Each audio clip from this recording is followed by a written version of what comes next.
തമ്പുരാനെ, വിശുദ്ധ കുരിശിന്റെ അടയാളത്താൽ ഞങ്ങളുടെ ശത്രുക്കളിൽ നിന്നും ഞങ്ങളെ രക്ഷിക്കുക. ഞങ്ങളുടെ തമ്പുരാനെ, പിതാവിൻ്റെയും പുത്രൻ്റെയും പരിശുദ്ധാത്മാവിൻ്റെയും നാമത്തിൽ ആമീൻ. ആദ്യം മുതൽ ഉണ്ടായിരുന്നതും ഞങ്ങൾ കേട്ടതും സ്വന്തം കണ്ണുകൊണ്ട് കണ്ടതും സൂക്ഷിച്ചു വീക്ഷിച്ചതും കൈകൊണ്ട് സ്പർശിച്ചതുമായ ജീവന്റെ വചനത്തെപ്പറ്റി ഞങ്ങൾ അറിയിക്കുന്നു. വിശുദ്ധ യോഹന്നാൻ എഴുതിയ 1-ാം ലേഖനം 1-ാം അധ്യായം 1-ാം തിരുവചനമാണ് നാം വായിച്ചു കേൾക്കുന്നത്. ഏഷ്യ പ്രവാചകന്റെ പുസ്തകം അധ്യായം 59. രക്ഷയ്ക്ക് തടസ്സം. രക്ഷിക്കുവാൻ കഴിയാത്ത വിധം കർത്താവിന്റെ കരം കുറുകിപ്പോയിട്ടില്ല. കേൾക്കുവാൻ കഴിയാത്ത വിധം അവിടുത്തെ കാതുകൾക്ക് മാന്ദ്യം സംഭവിച്ചിട്ടില്ല. നിന്റെ അകൃത്യങ്ങൾ നിന്നെയും ദൈവത്തെയും തമ്മിൽ അകറ്റിയിരിക്കുന്നു. നിന്റെ പാപം അവിടുത്തെ മുഖം നിന്നിൽ നിന്ന് മറച്ചിരിക്കുന്നു. അതിനാൽ അവിടുന്ന് നിന്റെ പ്രാർത്ഥന കേൾക്കുന്നില്ല.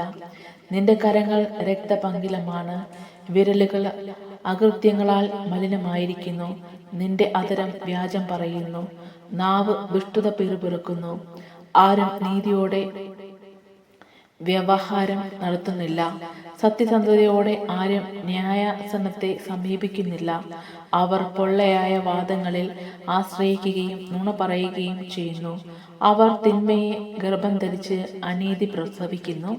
അവർ അണലിമുട്ടയിൽ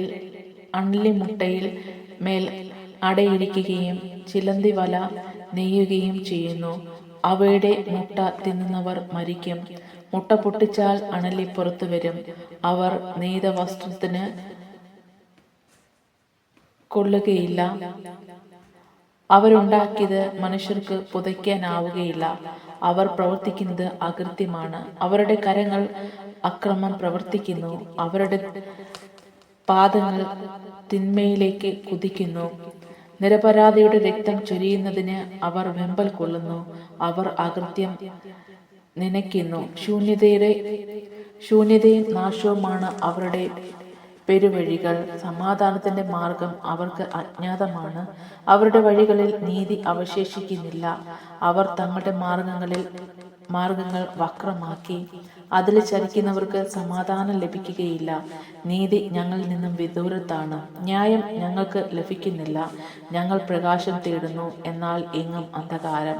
ദീപ്തി അന്വേഷിക്കുന്നു, എന്നാൽ ഞങ്ങളുടെ മാർഗം നിഴൽ മൂടിയിരിക്കുന്നു. അന്ധരെ പോലെ ഞങ്ങൾ ചുമര് തപ്പി നടന്നു. കണ്ണില്ലാത്തവരെ പോലെ ഞങ്ങൾ തപ്പി തടയുന്നു.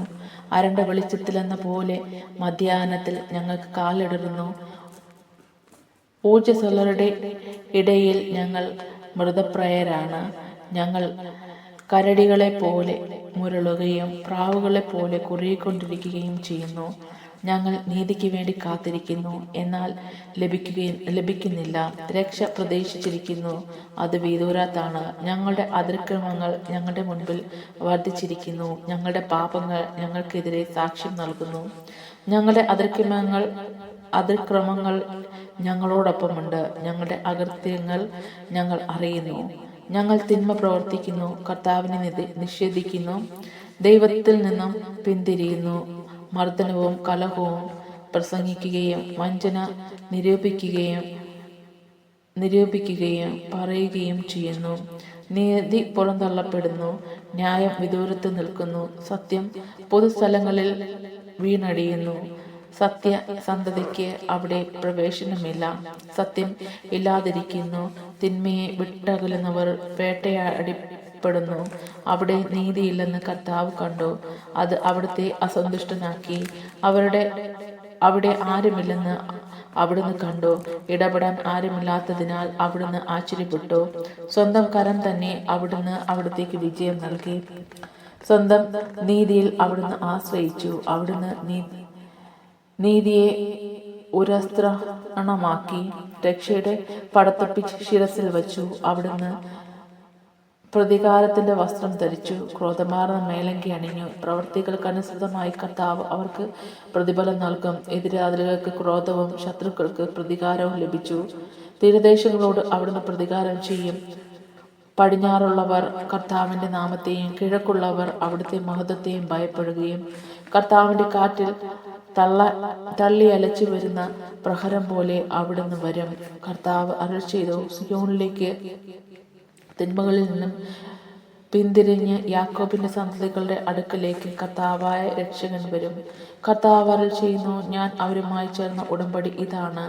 നിന്റെ മേലുള്ള എൻ്റെ ആത്മാവും നിന്റെ അധരങ്ങളിൽ ഞാൻ നിക്ഷേപിച്ചിരിക്കുന്ന വചനങ്ങളും നിന്റെയോ നിന്റെ സന്തതികളുടെയോ അവരുടെ സന്താനങ്ങളുടെയോ അധരങ്ങളിൽ നിന്നും ഇനി ഒരിക്കലും അകന്നു പോവുകയില്ല.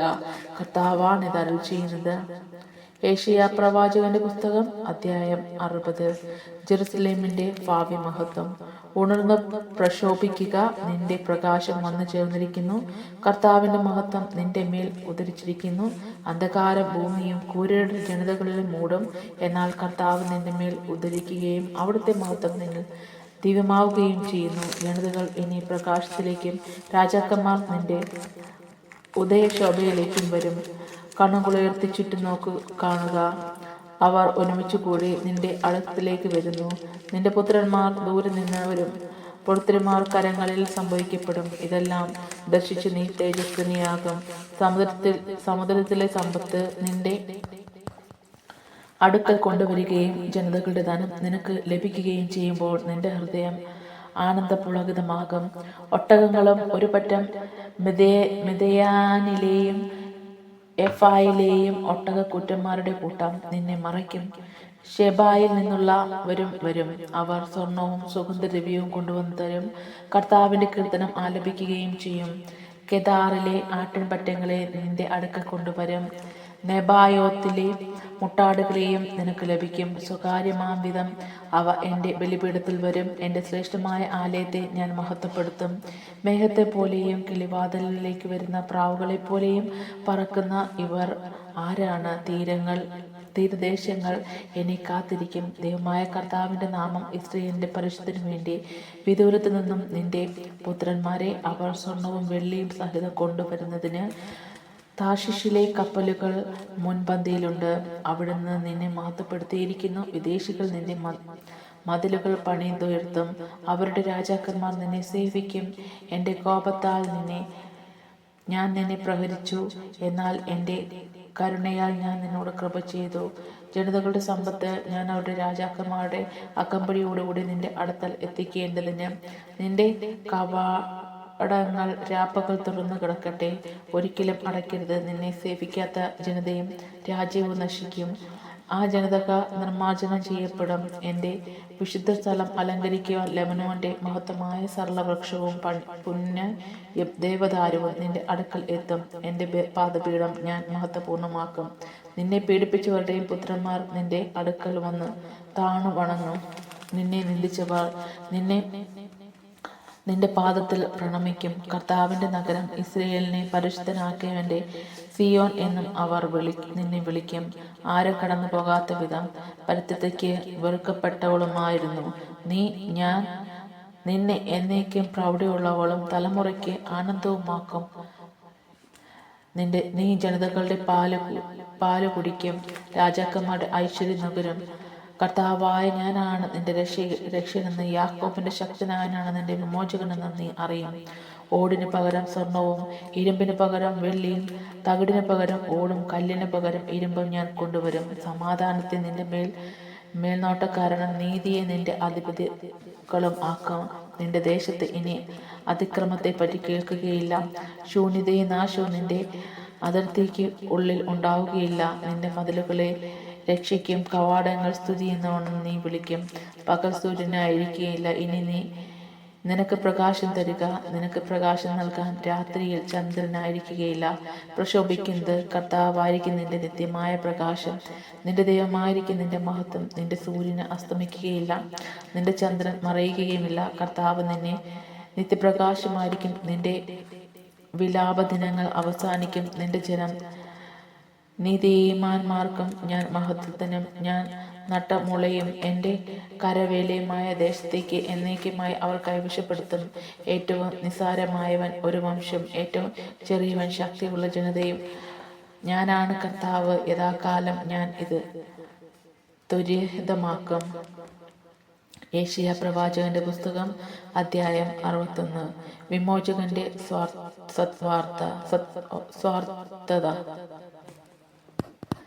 സത്വാർത്ത. ദൈവമായ കർത്താവിന്റെ ആത്മാവ് എൻ്റെ മേലുണ്ട്. പീഡിതരെ സത്വാർത്ത അറിയിക്കുന്നതിന് അവിടുന്ന് എന്നെ അഭിഷേകം ചെയ്തിരിക്കുന്നു. ഹൃദയം തകർന്നവരെ ആശ്വസിപ്പിക്കാനും തടവുകാർക്ക് മോചനവും വിധുതർക്ക് സ്വാതന്ത്ര്യവും പ്രാപിക്കുവാനും കർത്താവിന്റെ കൃപാവത്സരം നമ്മുടെ കർത്താവിന്റെ പ്രതിദിനവും പ്രഘോഷിക്കുവാനും വിലപിക്കുന്നവർക്ക് സമാധാനം നൽകുവാനും എന്നെ അയച്ചിരിക്കുന്നു. സിയോനിൽ വിലപിക്കുന്നവർ കർത്താവിന് നട്ടുപിടിപ്പിച്ച നീതിയുടെ ഓക്കുമരങ്ങൾ എന്ന് വിളിക്കപ്പെടും. അവിടുന്ന് മഹത്വം പ്രകടിപ്പിക്കപ്പെടാനും വേണ്ടി അവർക്ക് വെണ്ണീറിന് പകരം പുഷ്പമാലിന്യവും വിലാപത്തിന് പകരം ആനന്ദത്തിന്റെ തൈലവും തളർന്ന മനസ്സിന് പകരം സ്തുതിയുടെ മേലങ്കിയും ഞാൻ അവിടുന്ന് എന്നേക്കും അയച്ചിരിക്കുന്നു. പണ്ട് നശിച്ചു പോയ അവർ വീണ്ടും നിർമ്മിക്കും, പൂർവശിഷ്ടങ്ങൾ ഉദ്ധരിക്കും, നശിക്കപ്പെട്ട നഗരങ്ങൾ പുനരുദ്ധരിക്കും. തലമുറകൾക്കായി ഉണ്ടായ വിനാശങ്ങൾ അവർ പരിഹരിക്കും. വിദേശികൾ നിങ്ങളുടെ ആട്ടിൻപറ്റങ്ങളെ മേയ്ക്കും. പരദേശികൾ നിങ്ങളുടെ പിഴവുകാരും മുന്തിരി വെട്ടിയൊരുക്കുന്നവരും ആകും. കർത്താവിന്റെ പുരോഹിതരെന്ന് നിങ്ങൾ വിളിക്കപ്പെടും. നമ്മുടെ ദൈവത്തിന്റെ ശുശ്രൂഷകരെന്ന് നിങ്ങൾ അറിയപ്പെടും. ജനതകളുടെ സമ്പത്ത് നിങ്ങൾ അനുഭവിക്കും. അവരുടെ ധനം കൈവശപ്പെടുത്തി നിങ്ങൾ അഭിമാനിക്കും. ലജ്ജിതരായിരിക്കുന്നതിന് പകരം നിങ്ങൾക്ക് ഇരട്ടി ഓഹരിയാകും ലഭിക്കും. അവമതികൾക്ക് പകരം നിങ്ങൾ സന്തോഷിച്ചുല്ലസിക്കും. നിങ്ങളുടെ ദേശത്ത് ഇരട്ടി ഓഹരികൾ നിങ്ങൾ അവകാശമാക്കും. നിങ്ങളുടെ ആനന്ദം നിത്യമായിരിക്കും. കാരണം കർത്താവായ ഞാൻ നീതി ഇഷ്ടപ്പെടുന്നു. കൊള്ളയും തിന്മയും ഞാൻ വെറുക്കുന്നു. വിശ്വസ്തയോടെ അവർക്ക് ഞാൻ പ്രതിഫലം നൽകും. അവരുമായി ഞാൻ നിത്യമായ ഒരു ഉടമ്പടി ഉണ്ടാക്കും. അവരുടെ പിൻതലമുറ ജനതകളുടെ ഇടയിലും സന്തതി രാജ്യങ്ങളുടെ ഇടയിലും അലറപ്പെടും. കർത്താവിനാൽ അനുഗ്രഹീതമായ ജനമെന്ന് അവരെ കാണുന്നവർ ഏറ്റുപറയും. ഞാൻ കർത്താവിൽ അത്യധികം ആനന്ദിക്കും. എൻ്റെ ആത്മാവ് എൻ്റെ ദൈവത്തിൽ ആനന്ദം കൊള്ളും. വരാൻ പുഷ്പമാലിന്യം അണിഞ്ഞതുപോലെ വധു ആഭരണഭൂഷിയായിരിക്കുന്നത് പോലെയും അവിടുന്ന് എന്നെ രക്ഷയുടെ ഉടയാടകൾ ധരിപ്പിക്കും. നീതിയുടെ മേലങ്കി അണിയുകയും ചെയ്യും. മണ്ണിൽ മുള പൊട്ടി വരുന്നത് പോലെയും തോട്ടത്തിൽ വിത്ത് മുളയ്ക്കുന്നത് പോലെയും ജനതകളുടെ മുമ്പിൽ നീതിയും സ്തുതിയും ഉയർന്നു വരാൻ കർത്താവ് ഇടയാക്കും. ഏഷ്യ പ്രവാചകന്റെ പുസ്തകം 62. സിയോന്റെ ന്യായം പ്രഭാതം പോലെയും ജെറുസലേമിന്റെ രക്ഷ ജ്വലിക്കുന്ന പന്തം പോലെയും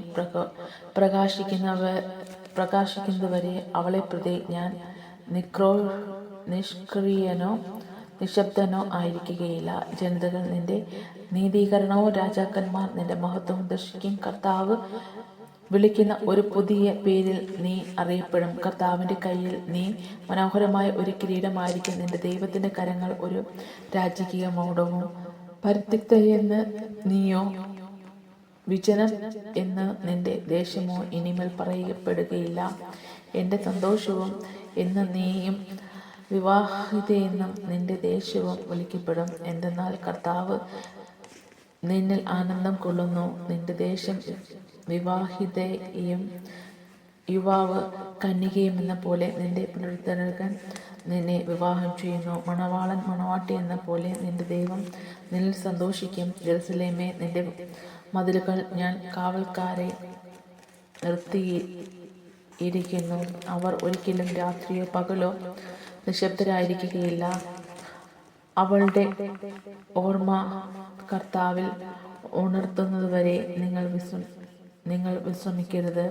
ജെറുസലേമെ സ്ഥാപിക്കുകയും അവളെ ഭൂമിയിൽ പ്രശംസ പാത്രമായിരിക്കുകയും ചെയ്യുന്നവരെ അവിടത്തേക്ക് വിശ്രമം നൽകുകയും അരുത്. തൻ്റെ വലത് കൈയെ ബലിഷ്ഠമായ ഭുജം ഉയർത്തി കർത്താവ് സത്യം ചെയ്തിരിക്കുന്നു. ഇനി നിന്റെ ധാന്യങ്ങൾ നിന്റെ ശത്രുക്കളുടെ ഭക്ഷണമായി ഞാൻ നൽകുകയില്ല. നീ അധ്വാനിച്ചുണ്ടാക്കിയ വീഞ്ഞു വിദേശികൾ കുടിക്കുകയില്ല. സംഭരിക്കുന്നവർ തന്നെ അത് ഭക്ഷിച്ച് കർത്താവിന് സ്തുതികൾ ശേഖരിക്കുന്നവർ തന്നെ അത് എൻ്റെ വിശുദ്ധ അങ്കണത്തിൽ വെച്ച് പാനം ചെയ്യും. കടന്നു പോകുവിൻ, കവാടങ്ങളിലൂടെ കടന്നു ചെന്ന് ജനത്തിന് വഴിയൊരുക്കുവിൻ. പണിയുവിൻ, കല്ലുകൾ നീക്കി രാജപാത പണിയുവിൻ. ഒരു അടയാളം ഉയർത്തുവിൻ, ജനതകൾ അറിയട്ടെ, ഭൂമിയുടെ അതിർത്തികൾ വരെ കർത്താവ് പ്രഘോഷിക്കുന്നു. സിയോൻ പുത്രിയോട് പറയുക, ഇതാ നിന്റെ രക്ഷകൻ വരുന്നു, ഇതാ അവിടത്തേക്ക് പ്രതിഫലം അവിടത്തോടു കൂടെ തന്നെ, സമ്മാനം അവിടുത്തെ മുൻപിലും. കർത്താവിനാൽ രക്ഷിക്കപ്പെട്ട വിശുദ്ധ ജനമാണ് അവർ എന്ന് വിളിക്കപ്പെടും. അന്വേഷിക്കപ്പെടുന്നവൾ അവർ രക്തരത്ന നഗരം എന്ന് നീ വിളിക്കപ്പെടും. യെശയ്യാ പ്രവാചകന്റെ പുസ്തകം അധ്യായം 63. ജനതകളോട് പ്രതികാരം. ഏദോമിൽ നിന്ന് വരുന്നത് ആര്? രക്താംബരം ധരിച്ച് ബൊസ്രയിൽ നിന്നും വരുന്നത് ആര്? തൻ്റെ മഹനീയമായ വേഷവിധാനങ്ങളോടും ശക്തി പ്രഭാവങ്ങളോടും അവിടെ വച്ചിരിക്കുന്നതാര്? നീതിയുടെ വിജയം പ്രഖ്യാപിക്കുവാനും രക്ഷാശക്തി ഉള്ളവനുമായി തന്നെ ഞാൻ തന്നെ. നിന്റെ വസ്ത്രം ചുമന്നിരിക്കുന്നത് എന്തുകൊണ്ട്? നിന്റെ മേലങ്കി മുന്തിരിച്ചക്ക് ചവിട്ടി വെച്ചിരിക്കുന്നത് പോലെ ആയിരിക്കുന്നത് എന്തുകൊണ്ട്? മുന്തിരിച്ചക്ക് എൻ്റെ ഒറ്റയ്ക്ക് ചവിട്ടി, ജനതകളിൽ ആരും എന്നോടൊപ്പം ഉണ്ടായിരുന്നില്ല. എൻ്റെ കോപത്തിൽ ഞാൻ അവരെ ചവിട്ടി, ക്രോധത്തിൽ ഞാൻ അവരെ മെതിച്ചു. അവരുടെ ജീവരത്നം എൻ്റെ മേലങ്കിയിൽ തെറിച്ചു, എൻ്റെ വസ്ത്രങ്ങളിൽ കറ പുരണ്ടു. പ്രതികാരത്തിൻ്റെ ദിനം ഞാൻ മനസ്സിൽ കരുതിയിരുന്നു. ഞാൻ നൽകുന്ന മോചനത്തിൻ്റെ വസ്ത്രം ആസന്നമായി. ഞാൻ നോക്കി, സഹായിക്കാൻ ആരുമുണ്ടായിരുന്നില്ല. ഞാൻ പരിഭ്രാന്തനായി, താങ്ങാൻ ആരുമുണ്ടായിരുന്നില്ല. എൻ്റെ കരം തന്നെ എനിക്ക് വിജയം നേടിത്തന്നു. എൻ്റെ ക്രോധം എനിക്ക് തുണയായി. എൻ്റെ കോപത്തിൽ ഞാൻ ജനതകളെ ചവിട്ടി മെതിച്ചു. എൻ്റെ ക്രോധത്താൽ അവരെ ഞെരിച്ചു. ഞാൻ അവരുടെ ജീവരത്നം ഞാൻ മണ്ണിൽ ഒഴുക്കി. ജനത്തിൻ്റെ പ്രാർത്ഥന. കർത്താവ് നമുക്ക് നൽകിയിരിക്കുന്ന എല്ലാറ്റിനെയും പ്രതി തൻ്റെ കരുണയാൽ അവിടുന്ന് ഇസ്രായേൽ ഭവനത്തിന് ചെയ്ത മഹാനന്മയെയും പ്രതി ഞാൻ അവിടുത്തെ ദയാവായ്പിനൊത്ത് അവിടുത്തെ ഒരു കാരുണ്യത്തെ കീർത്തിക്കും. ഞാൻ അവിടത്തേക്ക് കീർത്തനങ്ങളും ആലപിക്കും. അവിടുന്ന് അരുൾ ചെയ്യുന്നു, തീർച്ചയായും അവർ എൻ്റെ ജനമാണ്, തിന്മ പ്രവർത്തിക്കാത്ത പുത്രർ. അവിടുന്ന് അവരുടെ രക്ഷകനായി ഭവിച്ചു. അവരുടെ കഷ്ടതകളിൽ ദൂതനെ അയച്ചില്ല. അവിടുന്ന് തന്നെ അവരെ രക്ഷിച്ചത്. തൻ്റെ കരുണയിലും സ്നേഹത്തിലും അവിടുന്ന് അവരെ വീണ്ടെടുത്തു. കഴിഞ്ഞ കാലങ്ങളിൽ അവിടുന്ന് അവരെ കരങ്ങളിൽ വഹിച്ചു. എന്നിട്ടും അവർ എതിർത്തു. അവിടുന്ന് അവിടുത്തെ പരിശുദ്ധാത്മാവിനെ ദുഃഖിപ്പിച്ചു. അതിനാൽ അവിടുന്ന് അവരുടെ ശത്രുവായി തീർന്നു. നേരിട്ട് അവർക്കെതിരെ യുദ്ധം ചെയ്തു. അവർ പഴയ കാലങ്ങളെ കർത്താവിൻ്റെ ദാസനുമായ മോശയുടെ നാളുകളിൽ അനുസ്മരിച്ചു. തൻ്റെ ആട്ടിൻപറ്റത്തിൻ്റെ ഇടയന്മാരെ കടലിലൂടെ നയിച്ചവർ ഇവിടെ? അവരുടെ മധ്യത്തിൽ തൻ്റെ പരിശുദ്ധാത്മാവിനെ അയച്ചവർ ഇവിടെ? തൻ്റെ മഹത്വപൂർണമായ ഭൂജബലം മോശയ്ക്ക് വലത് കൈയിൽ പകരുകയും തൻ്റെ നാമം അനശ്വരമാക്കാൻ അവരുടെ മുൻപിൽ സമുദ്രം വിഭജിക്കുകയും അഗാധങ്ങളിലൂടെ അവരെ നയിക്കുകയും ചെയ്തവൻ എവിടെ? കുതിരയെന്ന പോലെ അവർ മരുഭൂമിയിൽ കാലിടറാതെ നടന്നു. താഴ്വരയിലേക്ക് ഇറങ്ങി ചെല്ലുന്ന കന്നുകാലികളെന്ന പോലെ അവർക്ക് കർത്താവിൻ്റെ ആത്മാവ് വിശ്രമം നൽകി. അങ്ങനെ അങ്ങയുടെ നാമം മഹത്വപൂർണ്ണമാകുന്നതിന് അവിടുന്ന് തൻ്റെ ജനത്തെ നയിച്ചു. സ്വർഗത്തിൽ നിന്ന് അങ്ങയുടെ വിശുദ്ധവും മഹത്വപൂർണവുമായ വാസസ്ഥലത്തിൽ നിന്ന് നോക്കിക്കാണുക. അങ്ങയുടെ തീക്ഷ്ണവും ശക്തിയും എവിടെ? അങ്ങയുടെ ഉത്കണ്ഠ സ്നേഹവും കൃപയും എന്നിൽ നിന്ന് പിൻവലിച്ചിരിക്കുന്നു. അബ്രഹാം ഞങ്ങളെ അറിയുന്നില്ലെങ്കിലും ഇസ്രായേൽ ഞങ്ങളെ അംഗീകരിക്കുന്നില്ലെങ്കിലും അങ്ങാണ് ഞങ്ങളുടെ പിതാവ്. കർത്താവേ, അങ്ങ് തന്നെയാണ് ഞങ്ങളുടെ പിതാവ്, ഞങ്ങളുടെ വിമോചകൻ എന്ന് പണ്ടേ മുതലേ അങ്ങയുടെ നാമം. കർത്താവേ, അങ്ങയുടെ പാതയിൽ നിന്നും വ്യതിചലിക്കുവാൻ ഞങ്ങളെ അനുവദിക്കരുതേ. എന്തുകൊണ്ടെന്നാൽ അങ്ങയെ ഭയപ്പെടാതിരിക്കാൻ തക്കവണ്ണം ഞങ്ങളുടെ ഹൃദയത്തെ കഠിനമാക്കരുത്. അങ്ങയുടെ ദാസർക്ക് വേണ്ടി, അങ്ങയുടെ അവകാശമായ ഗോത്രങ്ങൾക്ക് വേണ്ടി അങ്ങ് തിരികെ വരണമേ. ദുഷ്ടർ അങ്ങയുടെ വിശുദ്ധ മന്ദിരത്തെ കാലിൽ ചവിട്ടുകുത്തുവാൻ ഇടയാക്കരുത്. എന്തുകൊണ്ടെന്നാൽ ഞങ്ങളുടെ വൈരികൾ അങ്ങയുടെ ആലയത്തിൽ ചവിട്ടി മതിക്കുന്നത് എന്തുകൊണ്ട്? അങ്ങയുടെ ഭരണം അറിഞ്ഞിട്ടില്ലാത്തവരെ പോലെയും അങ്ങയുടെ നാമത്തെ വിളിക്കപ്പെടാത്തവരെ പോലെയും ആയിരിക്കുന്നു ഞങ്ങൾ. ഏഷ്യ പ്രവാചകന്റെ പുസ്തകം അധ്യായം 64. കർത്താവെ, ആകാശം പിളർന്ന് ഇറങ്ങി വരണമേ. അങ്ങയുടെ സാന്നിധ്യത്തിൽ പർവ്വതങ്ങൾ വിറകൊള്ളട്ടെ. അഗ്നിയാൽ വിറക് എരിയുകയും വെള്ളം തിളയ്ക്കുകയും ചെയ്യുന്നത് പോലെ അങ്ങയുടെ സാന്നിധ്യത്താൽ ജനതകൾ ഞെട്ടിവിറയ്ക്കട്ടെ. ശത്രുക്കൾ അങ്ങയുടെ നാമം അറിയട്ടെ. അവിടുന്ന് ഇറങ്ങി വന്ന് ഞങ്ങളെ വിചാരിക്കാത്ത ഭയാനക കാര്യങ്ങൾ ചെയ്തപ്പോൾ അവിടുത്തെ മുൻപിൽ പർവ്വതങ്ങൾ പ്രകമ്പനം കൊണ്ടു.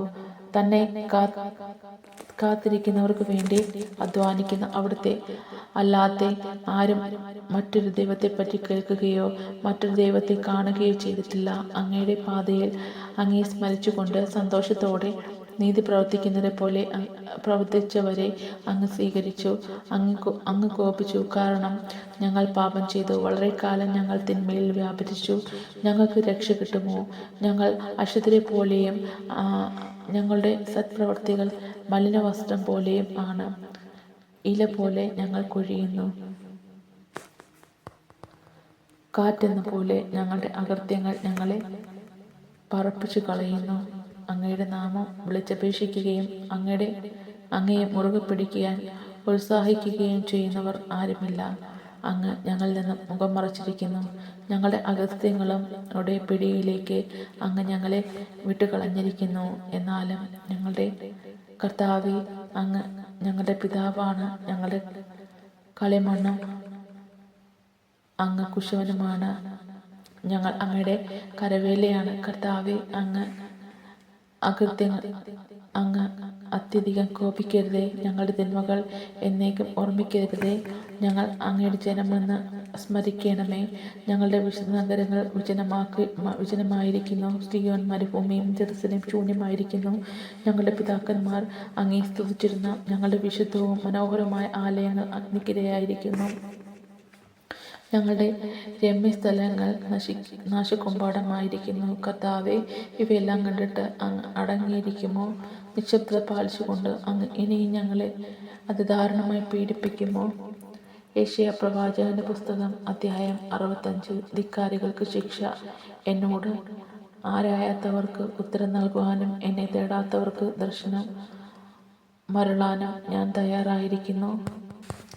എൻ്റെ നാമം വിളിച്ചപേക്ഷിക്കാത്ത ജനതയോട് ഇതാ ഞാൻ എന്നും പറഞ്ഞു. സ്വന്തം ആലോചനകളെ പിന്തുടരുന്നു. വഴിതെറ്റിക്കുന്ന കലഹപ്രിയരായ ഒരു ജനത്തിന് നേരെ ഒരു ദിവസം മുഴുവനും ഞാൻ എൻ്റെ കരങ്ങൾ വിരിച്ചു പിടിച്ചു. ഉദ്യാനങ്ങളിൽ ബലിയർപ്പിക്കുകയും ഇഷ്ടകളിന്മേൽ ധൂപാർച്ചന നടത്തുകയും ചെയ്തുകൊണ്ട് എൻ്റെ മുഖത്ത് നോക്കി എപ്പോഴും എന്നെ കോപിച്ചിരിക്കുന്ന ഒരു ജനത്തെ നേരെ തന്നെ. അവർ ശവകൂടീരങ്ങളിൽ ഇരിക്കുന്നു, രഹസ്യ സ്ഥലങ്ങളിൽ രാത്രി ചെലവഴിക്കുന്നു, പന്നിയിറച്ചി ഭക്ഷിക്കുന്നു, നിന്ദ്യമായവയുടെ സത്ത് പാനം ചെയ്യുന്നു. അവിടെ തന്നെ നിൽക്കുന്നു. എൻ്റെ അടുത്ത് വരരുത്, ഞാൻ വിശുദ്ധനാണ് എന്ന് അവർ പറയുന്നു. അവർ എൻ്റെ നാസികയിൽ പുകയാണ്, ദിവസം മുഴുവനും എരിയുന്ന തീയാണ്. ഇതാ എല്ലാറ്റിൻ്റെയും രേഖ എൻ്റെ മുമ്പിലുണ്ട്. ഞാൻ നിശബ്ദനായിരിക്കുകയില്ല, പ്രതികാരം ചെയ്യും. അവരുടെയും അവരുടെ പിതാക്കന്മാരുടെയും തിന്മകൾക്ക് അവരുടെ മടിയിലേക്ക് തന്നെ ഞാൻ ഉഗ്രപ്രതികാരം ചൊരിയും. കർത്താവ് അരുളിച്ചെയ്യുന്നു. അവർ മലമുകളിൽ ധൂപാർച്ച നടത്തുകയും കുന്നുകളിൽ എന്നെ നിന്ദിക്കുകയും ചെയ്തു. അവരുടെ പഴയ പ്രവൃത്തികൾക്കുള്ള ശിക്ഷ അവരുടെ മടിത്തട്ടിൽ തന്നെ ഞാൻ അളന്നു നൽകും. കർത്താവ് അരുളിച്ചെയ്യുന്നു. മുന്തിരിക്കൊലയിൽ വീഞ്ഞ് കാണുമ്പോൾ അത് നശിപ്പിക്കരുത്, അതിൽ ഒരു വരം ഉണ്ട് എന്ന് പറയുന്നത് പോലെ എൻ്റെ ദാസർക്ക് വേണ്ടി ഞാൻ പ്രവർത്തിക്കും. അവയെല്ലാം വരെയും ഞാൻ നശിപ്പിക്കും. യാക്കോബിൽ നിന്നും സന്തതികളെയും യൂദയായിൽ നിന്നും എൻ്റെ മലകളെയും അവകാശങ്ങളെയും ഞാൻ പുറപ്പെടുവിക്കും. എൻ്റെ തിരഞ്ഞെടുക്കപ്പെട്ടവർ അത് കൈവശപ്പെടുത്തും. എൻ്റെ ദാസർ അവിടെ വസിക്കും. എന്നെ അന്വേഷിച്ച് എൻ്റെ ജനത്തിൻ്റെ ആട്ടിൻപറ്റങ്ങൾ ഷാരോൺ മേച്ചപ്പുറവും കന്നുകാലികൾക്ക് അഖോർ താഴ്വരയെയും വിശ്രമ കേന്ദ്രങ്ങളായിരിക്കും. എന്തെന്നാൽ നിങ്ങൾ കർത്താവിനെ ഉപേക്ഷിക്കുകയും എൻ്റെ വിശുദ്ധ ഗിരി മറക്കുകയും ഭാഗ്യദേവന്മാർക്ക് പീഡ ഒരുക്കുകയും വിധിയുടെ ദേവന് വീഞ്ഞു കലർത്തിയ പാനം നിറയ്ക്കുകയും ചെയ്തു. ഞാൻ നിങ്ങളെ വാളിനേൽപ്പിക്കും. കൊലയ്ക്ക് തല കുനിച്ച് കൊടുക്കുവാൻ നിങ്ങൾ ഇടവരും. കാരണം ഞാൻ വിളിച്ചപ്പോൾ നിങ്ങൾ കേട്ടില്ല, ഞാൻ സംസാരിച്ചപ്പോൾ നിങ്ങൾ ശ്രദ്ധിച്ചില്ല. എൻ്റെ ദൃഷ്ടിയിൽ തിന്മയായത് നിങ്ങൾ പ്രവർത്തിച്ചു, എനിക്ക് അനിഷ്ടമായത് നിങ്ങൾ തിരഞ്ഞെടുത്തു. ദൈവമായ കർത്താവ് അരുളിച്ചെയ്യുന്നു, എൻ്റെ ദാസർ ഭക്ഷിക്കും, നിങ്ങൾ വിശന്ന് പൊരിയും, എൻ്റെ ദാസർ പാനം ചെയ്യും, നിങ്ങൾ തീക്ഷ്ണതയായിരിക്കും. എൻ്റെ ദാസർ സന്തോഷിച്ചുല്ലസിക്കും, നിങ്ങൾ നിന്ദനമേൽക്കും. എൻ്റെ ദാസർ ആനന്ദഗീത് ആലപിക്കും, നിങ്ങൾ ദുഃഖം കൊണ്ട് നിലവിളിക്കുകയും മനോവേദനകൾ കൊണ്ട് വിലപിക്കുകയും ചെയ്യും.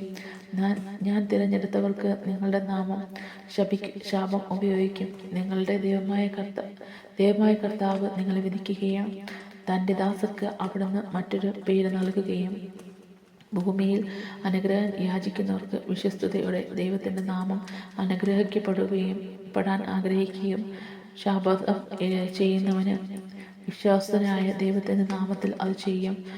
മുൻകാലങ്ങളിൽ ക്ലേശങ്ങൾ ഞാൻ മറന്നിരിക്കുന്നു, അവ എൻ്റെ ദൃഷ്ടിയിൽ നിന്ന് മറയ്ക്കപ്പെട്ടിരിക്കുന്നു. പുതിയ ആകാശവും പുതിയ ഭൂമിയും, ഇതാ ഞാൻ ഒരു പുതിയ ആകാശവും പുതിയ ഭൂമിയും സൃഷ്ടിക്കുന്നു.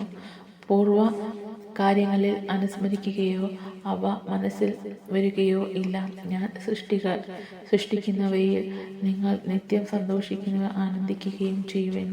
ജെറുസലേമിനെ ഒരു ആനന്ദമാക്കുകയും അവരുടെ ജനത്തെ ആഹ്ലാദമാക്കുകയും ഞാൻ സൃഷ്ടിക്കുന്ന ജെറുസലേമിനെ കുറിച്ച് ഞാൻ ആനന്ദിക്കുകയും എൻ്റെ ജനത്തിൽ ഞാൻ സന്തോഷിക്കുകയും വിലാപസ്വരമോ കഠിനവേദനയുടെ നിലവിളിയോ ഇനി അവിടെ കേൾക്കുകയില്ല. ശിശുക്കളോ ആയുസ് തികയ്ക്കാത്ത വൃദ്ധരോ ഇനി അവിടെ മരിക്കുകയില്ല. 100-ാം വയസ്സിൽ മരിച്ചാൽ അത് ശിശുമരണമായി കണക്കാക്കും. 100 തികയുന്നതിന് മുൻപുള്ള മരണം ശാപലക്ഷണമായി പരിഗണിക്കും. അവർ ഭവനങ്ങളിൽ പണിത് വാസമുറപ്പിക്കും, മുന്തിരിത്തോട്ടങ്ങൾ വെച്ച് പിടിപ്പിച്ച് അവയുടെ ഫലം ഭക്ഷിക്കും. അവർ പണിയുന്ന ഭവനങ്ങളിൽ അന്യർ വസിക്കുകയില്ല. അവർ നടുന്നതിൻ്റെ ഫലം അപരൻ ഭുജിക്കുകയില്ല. എൻ്റെ ജനത്തിൻ്റെ ആയുസ് വൃക്ഷത്തിൻ്റെ ആയുസ് പോലെയായിരിക്കും. എൻ്റെ തിരഞ്ഞെടുക്കപ്പെട്ടവർ ദീർഘകാലം തങ്ങളുടെ അധ്വാനത്തിൻ്റെ ഫലം അനുഭവിക്കും. അവരുടെ അധ്വാനം വ്യഥ ആവുകയില്ല. അവർക്ക് ജനിക്കുന്ന ശിശുക്കൾ അത്യാഹിതത്തിന് ഇരയാവുകയില്ല. അവർ കർത്താവിനാൽ അനുഗ്രഹിക്കപ്പെട്ടവരായിരിക്കും സന്തതിയായിരിക്കും. അവരുടെ സന്തതികൾ അവരോടൊപ്പം അനുഗ്രഹീതരാകും എന്ന് വിളിക്കപ്പെടും മുൻപേ ഞാൻ അവർക്ക് ഉത്തരം അരുളും. പ്രാർത്ഥിച്ചതിന് മുൻപേ ഞാനത് കേൾക്കും. കർത്താവ് അരുളിച്ചെയ്യുന്നു, ചെന്നായയും കുഞ്ഞാടും ഒരുമിച്ച് മേയും, സിംഹവും കാളകളെ പോലെ വൈക്കോൽ തിന്നും. പാമ്പിൻ്റെ ആഹാരം പൊടിയായിരിക്കും. എൻ്റെ വിശുദ്ധഗിരിയിൽ ഒരിടത്തും അവ ഉപദ്രവമോ നാശമോ ചെയ്യുകയില്ല. ഏശയ്യാ പ്രവാചകന്റെ പുസ്തകം അധ്യായം 66. യഥാർത്ഥ ഭക്തി. കർത്താവ് അരുളിച്ചെയ്യുന്നു, ആകാശം എൻ്റെ സിംഹാസനം, ഭൂമി എൻ്റെ പാദപീഠവും. എന്ത് ഭാവനമാണ് നിങ്ങൾ എനിക്ക് നിർമ്മിക്കുക? ഏതാണ് എൻ്റെ വിശ്രമസ്ഥലം? കർത്താവ് അരുളിച്ചെയ്യുന്നു, ഇവയെല്ലാം എൻ്റെ കരവേലയാണ്, ഇവയെല്ലാം എൻ്റേത് തന്നെ. ആത്മാവിൽ എളിമയും അനുതാപവും ഉണ്ടായിരിക്കുകയും എൻ്റെ വചനം ശ്രവിക്കുമ്പോൾ വിറയ്ക്കുകയും ചെയ്യുന്നവനാണ് ഞാൻ കടാക്ഷിക്കുക. കാളയെ കൊല്ലുന്നവൻ മനുഷ്യനെ കൊല്ലുന്നവനെ പോലെയും, ആടിനെ ബലിയർപ്പിക്കുന്നവൻ പട്ടിയുടെ കരുത്ത് ഞെരിക്കുന്നവനെ പോലെയും, ധാന്യബലി അർപ്പിക്കുന്നവൻ പന്നിയുടെ രക്തം കാഴ്ചവെക്കുന്നവനെ പോലെയും, അനുസ്മരണ ബലിയായി ധൂപം അർപ്പിക്കുന്നവൻ വിഗ്രഹത്തെ വണങ്ങുന്നവനെ പോലെയും ആണ്. അവർ സ്വന്തം പാത തിരഞ്ഞെടുക്കുകയും അവരുടെ ആത്മാക്കൾ അവരുടെ മ്ലേച്ഛതകളിൽ സന്തോഷിക്കുകയും ചെയ്യുന്നു. ഞാൻ അവർക്കായി പീഡനം തിരഞ്ഞെടുക്കും. അവർ ഭയപ്പെടുന്നത് അവരുടെ മേൽ വരുത്തും. കാരണം ഞാൻ വിളിച്ചപ്പോൾ ആരും വിളി കേട്ടില്ല, ഞാൻ സംസാരിച്ചപ്പോൾ അവർ ശ്രദ്ധിച്ചില്ല. അവർ എൻ്റെ ദൃഷ്ടിയിൽ തിന്മയായതുമായത് പ്രവർത്തിച്ചു, എനിക്ക് അനിഷ്ടമായത് അവർ തിരഞ്ഞെടുത്തു. കർത്താവിൻ്റെ വചനം കേൾക്കുമ്പോൾ വിറയ്ക്കുന്നവരെ അവിടുത്തെ വചനം കേൾക്കുകയും എൻ്റെ നാമം പ്രതി നിങ്ങൾ ദ്വേഷിക്കുകയും പുറത്ത് ആക്കുകയും ചെയ്യുന്ന നിങ്ങളുടെ സഹോദരർ കർത്താവ് മഹത്വം പ്രകടമാക്കപ്പെടട്ടെ, നിങ്ങൾ സന്തോഷിക്കുന്നത് ഞാൻ കാണട്ടെ എന്ന് പരിഹസിച്ചു. എന്നാൽ അവർ എന്നെ തന്നെയാണ് ലജ്ജിതരാക്കിയത്. ഈ നഗരത്തിൽ നിന്ന് ഒരു ശബ്ദം, കോലാഹലം, ദേവാലയത്തിൽ നിന്ന് ഒരു സ്വരം, ശത്രുക്കളുടെ പ്രതികാരം ചെയ്യുന്ന കർത്താവിൻ്റെ സ്വരമാണത്. പുതിയ ജനം. സമയമാകുന്നതിന് മുൻപേ അവൾ പ്രസവിച്ചു, വേദന ഉണ്ടാകുന്നതിന് മുമ്പ് തന്നെ അവൾ ആ പുത്രനെ പ്രസവിച്ചു. ആരെങ്കിലും ഇങ്ങനെ കേട്ടിട്ടുണ്ടോ, കണ്ടിട്ടുണ്ടോ? ഒരു ദിവസം കൊണ്ട് ഒരു ദേശമുണ്ടാകുമോ? ഒരു നിമിഷം കൊണ്ടൊരു ജനത രൂപം കൊള്ളുമോ? പ്രസവ വേദന തുടങ്ങിയപ്പോഴേ സിയോൻ പുത്രിമാർ പ്രസവിച്ചു. കർത്താവ് അരുളിച്ചെയ്യുന്നു, ഞാൻ പ്രസവത്തോളം എത്തിച്ചിട്ട് പ്രസവം ഉണ്ടാകാതിരിക്കുമോ? ജന്മം നൽകുന്ന ഞാൻ ഗർഭപാത്രം അടച്ചു കളയുമോ? എൻ്റെ ദൈവം ചോദിക്കുന്നു. ജെറുസലേമിനെ സ്നേഹിക്കുന്ന നിങ്ങൾ അവളോട് കൂടെ ആനന്ദിച്ചുല്ലസിക്കുവിൻ. അവളെ പ്രതിഫലിപ്പിക്കുന്ന നിങ്ങൾ അവളോട് സന്തോഷത്തിൽ മുൾപ്പുവിൻ. അവളുടെ സന്താനത്വം പാനം ചെയ്ത് തൃപ്തരാകുവിൻ. അവളുടെ മഹത്വത്തിന്റെ സമൃദ്ധി നുകർന്ന് സംതൃപ്തി അടയുവിൻ. കർത്താവ് അരുളിച്ചെയ്യുന്നു, ഐശ്വര്യ നദി പോലെ അവളിലേക്ക് ഞാൻ ഒഴുക്കും. ജനതകളുടെ ധനം കവിഞ്ഞൊഴുകുന്ന അരുവി പോലെയും നിന്നെ അവൾ പാലൂട്ടുകയും എളയിൽ എടുത്തുകൊണ്ട് നടക്കുകയും മടിത്തട്ടിൽ ഇരുത്തി ലാളിക്കുകയും ചെയ്യും. അമ്മയെപ്പോലെ ഞാൻ നിന്നെ ആശ്വസിപ്പിക്കും. ജെറുസലേമിൽ വെച്ച് നീ സ്വാതന്ത്ര്യം അനുഭവിക്കും. അത് കണ്ട് നിങ്ങളുടെ ഹൃദയം സന്തോഷിക്കും, നിങ്ങളുടെ അസ്ഥികൾ പോലും തളർക്കും. കർത്താവിന്റെ കരം അവിടുത്തെ ദാസരുടെ കൂടെ, കർത്താവിന്റെ രോഷം അവിടുത്തെ ശത്രുക്കൾക്കെതിരെയും ആണെന്ന് അപ്പോൾ വെളിവാകും. കർത്താവ് അഗ്നിയിൽ എഴുന്നള്ളും. അവിടുന്ന് രഥത്തിൽ കൊടുങ്കാറ്റ് പോലെയും അവിടുത്തെ ഉഗ്രക്രോധം ആഞ്ഞടിക്കും. അവിടുത്തെ ശ്വാസനം ആളിക്കത്തും. കർത്താവ് അഗ്നി കൊണ്ട് വിധി നടത്തും. എല്ലാ മർദ്ദിതരുടെയും മേൽ വാളുകൊണ്ട് വിധി നടത്തും. കർത്താവിനാൽ വിധിക്കപ്പെടുന്നവർ അസംഖ്യം. കർത്താവ് അരുളിച്ചെയ്യുന്നു, മധ്യത്തിൽ നിൽക്കുന്നവന്റെ അനുയായികൾ ഉദ്യാനത്തിൽ പ്രവേശിക്കുന്നതിനു വേണ്ടി തങ്ങളെ തന്നെ ശുദ്ധീകരിച്ച് സമർപ്പിക്കുകയും പന്നിയിറച്ചി, മ്ലേച്ഛ വസ്തുക്കൾ, ചുണ്ടെലി എന്നിവ തിന്നുകയും ചെയ്യുന്നവർ ഒന്നിച്ച് നാശമടയും. ഞാൻ അവരുടെ ചെയ്തികളും ചിന്തകളും അറിയുന്നു. ഞാൻ എല്ലാ ജനതകൾക്കും സകല ഭാഷകളും സംസാരിക്കുന്നവർക്ക് ഒരുമിച്ച് കൂട്ടുവാൻ വരുന്നു. അവർ വന്ന് എൻ്റെ മഹത്വം ദർശിക്കും. അവരുടെ ഇടയിൽ ഞാൻ ഒരു അടയാളം സ്ഥാപിക്കും. അവരിൽ അതിജീവിക്കുന്നവർ താർശിഷ്, പുതു വില്ലാളികൾ വസിക്കുന്ന ലൂദ്, തുബാൽ, യാവാൻ, വിദൂര ദേശങ്ങളിൽ എന്നിങ്ങനെ എന്നെപ്പറ്റി കേൾക്കുകയോ എൻ്റെ മഹത്വം ദർശിക്കുകയോ ചെയ്തിട്ടില്ലാത്ത സ്ഥലങ്ങളിലേക്ക് ഞാൻ അയക്കും. അവർ എൻ്റെ മഹത്വം ജനതകളുടെ ഇടയിൽ പ്രഖ്യാപിക്കും. കർത്താവ് അരുളിച്ചെയ്യുന്നു, കർത്താവിൻ്റെ ഭവനത്തിലേക്ക് സിയോൻകാർ ശുചിയായ പാത്രത്തിൽ ധാന്യവസ്തുക്കൾ കൊണ്ടുവന്നതുപോലെ അവർ നിങ്ങളുടെ സഹോദരന്മാരെ എല്ലാ ജനതകളിൽ നിന്നും കുതിരപ്പുറവും രഥങ്ങളും പല്ലക്കുകളിലും കോവർ കഴുതകളുടെയും ഒട്ടകങ്ങളുടെയും പുറത്തു കയറ്റി എൻ്റെ വിശുദ്ധഗിരിയായ ജെറുസലേമിലേക്ക് കാഴ്ചയായി കൊണ്ടുവരും. അവരിൽ നിന്നും കുറേ പേർ പുരോഹിതരും ലേവ്യരുമായി ഞാൻ തിരഞ്ഞെടുത്തു. കർത്താവ് അരുളിച്ചെയ്യുന്നു, ഞാൻ സൃഷ്ടിച്ചിരിക്കുന്ന പുതിയ ആകാശവും പുതിയ ഭൂമിയും എൻ്റെ മുൻപിൽ നിലനിൽക്കുന്നത് പോലെ നിങ്ങളുടെ സന്തതികളും നാമവും നിലനിൽക്കും. കർത്താവ് അരുളിച്ചെയ്യുന്നു, അമാവാസി മുതൽ അമാവാസി വരെയും സാബത്ത് മുതൽ സാബത്ത് വരെയും മർത്യരെല്ലാവരും എൻ്റെ മുൻപിൽ ആരാധനയ്ക്കായി വരും. കർത്താവ് അരുളിച്ചെയ്യുന്നു, അവർ ചെന്ന് എന്നെ എതിർത്തവരുടെ ജഡങ്ങൾ കാണും. അവയിലെ പുഴുക്കൾ ചാവുകയോ അവയിലെ അഗ്നി ശമിക്കുകയില്ല. എല്ലാവർക്കും അത് ഒരു ഭീഭത്സ ദൃശ്യമായിരിക്കും. ദൈവമായ കർത്താവിന് സ്തുതി. സ്വർഗസ്നായ ഞങ്ങളുടെ പിതാവേ, അങ്ങയുടെ നാമം പൂജിതമാണമേ. അങ്ങയുടെ രാജ്യം വരണമേ. അങ്ങയുടെ തിരുമനസ് സ്വർഗത്തിലെ പോലെ ഭൂമിയിലും ആണമേ. അന്ന് വേണ്ടുന്ന ആഹാരം ഇന്ന് ഞങ്ങൾക്ക് തരണമേ. ഞങ്ങളോട് തെറ്റ് ചെയ്യുന്നവരോട് ഞങ്ങൾ ക്ഷമിക്കുന്ന പോലെ ഞങ്ങളുടെ തെറ്റുകൾ ഞങ്ങളോട് ക്ഷമിക്കണമേ. ഞങ്ങളെ പ്രലോഭനത്തിൽ ഉൾപ്പെടുത്തരുതേ, തിന്മയെ ഞങ്ങളെ രക്ഷിച്ചോളണമേ. നന്മ നിറഞ്ഞ മറിയമേ സ്വസ്തി, കർത്താവ് അങ്ങയുടെ കൂടെ സ്ത്രീകളിൽ അങ്ങ് അനുഗ്രഹിക്കപ്പെട്ടവളാവുന്നു. അങ്ങയുടെ ദൃത്യം ഫലമായി ഈശോ അനുഗ്രഹിക്കപ്പെട്ടവനാവുന്നു. പരിശുദ്ധ മറിയമേ തമ്പുരാന്റെ അമ്മയെ, പാപികളായ ഞങ്ങൾക്ക് വേണ്ടി എപ്പോഴും ഞങ്ങളുടെ മരണസമയത്തും തമ്പുരാനോട് അപേക്ഷിക്കണമേ. പിതാവിനും പുത്രനും പരിശുദ്ധാത്മാവിനും സ്തുതി, അതിലെ പോലെ എപ്പോഴും എന്നേക്കും. ആമേൻ.